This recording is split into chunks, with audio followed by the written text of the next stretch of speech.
আমার গায়ে কারো স্পর্শ লাগলে আমি গোসল বা পরিষ্কার না হওয়া পর্যন্ত অশান্তিতে ভুগতে থাকি। আমি এই যে ব্যাপারটি বা এই যে একটি লক্ষণ এটি সম্পর্কে বলবো। আমি আছি কাউন্সিলিং সাইকোলজিস্ট আসাদুজ্জামান রাজু। বর্তমান প্র্যাকটিস করছি final mental health care centre, যেটি মিরপুর 2 অবস্থিত।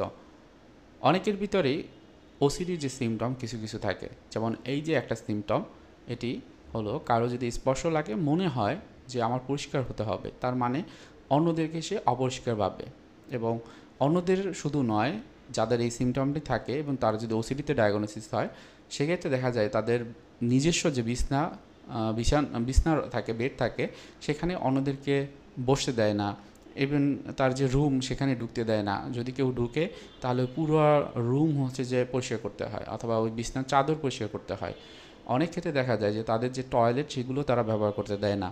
তাদের জামা কাপড় অনেক সময় বাইরে শুকাতে গেলেও চিন্তা করে পশু পাখি এটির উপরে বসছে কিনা, বা এটা কোনোভাবে নোংরা হয়েছে কিনা। অর্থাৎ তাদের ভিতরে আমরা যেটা বলি ক্লিনিং ওসিডি অথবা কন্টামিনেশন ওসিডি টাইপের কিছু বিষয় কাজ করে। তো এটার সুষ্ঠু চিকিৎসা রয়েছে। চিকিৎসার জন্য আপনাকে অবশ্যই কিছু ইনিশিয়েটিভ নিতে হবে।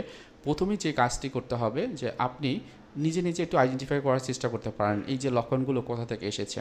এটা কি আপনার লার্নিং বিহেভিয়ার?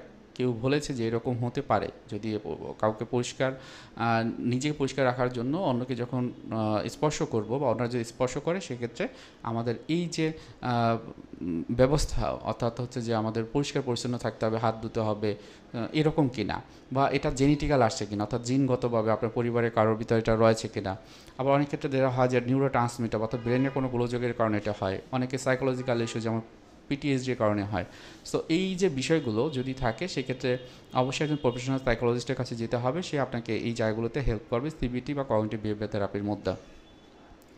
অনেক ক্ষেত্রে দেখা যায় যে এই যে সিমটমটি, এটি হয়তো একদিনের নয়, অনেক দিন ধরে তার ভিতরে চলতে আছে। একটা সময় এই একটা সিমটম বা একটা লক্ষণ থেকে আরও অনেকগুলো লক্ষণ চলে আসছে। অনেক ক্ষেত্রে আমরা এটাও দেখেছি যে এই লক্ষণটা আসার আগেও তার আরও বেশ কিছু লক্ষণ ছিল।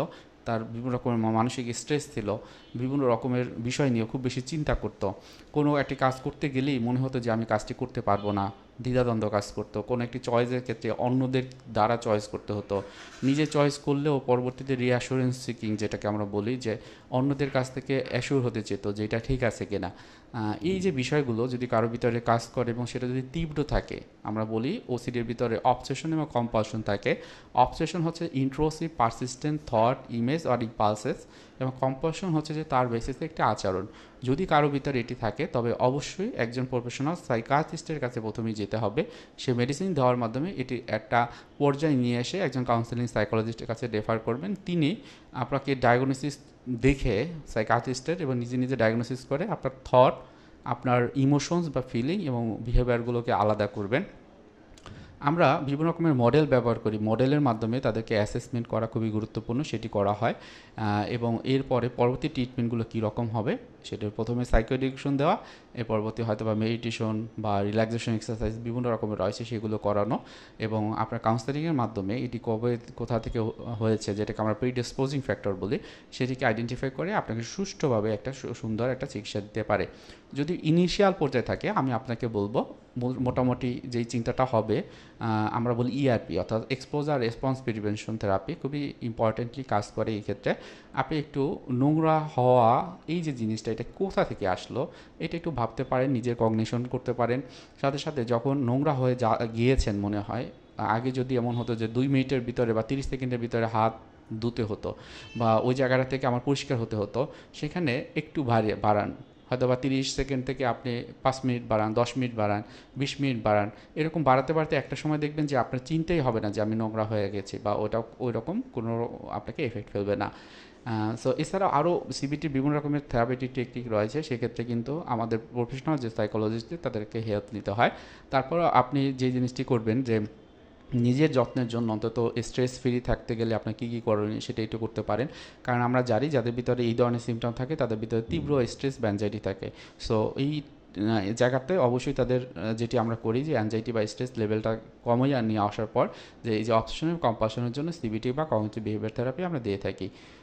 এটাই ছিল আমার আজকের ভিডিও। কারো কোনো প্রশ্ন থাকলে প্রশ্ন করতে পারেন এবং আমি বলবো আপনারা অবশ্যই আমার রিকোয়েস্ট আমার যে আপনারা আমার চ্যানেলটি সাবস্ক্রাইব করবেন। কোনো একটি বিষয় যদি জানার থাকে আপনারা কমেন্টে জানাবেন, সেই বিষয়ে আমি পরবর্তীতে কথা বলবো।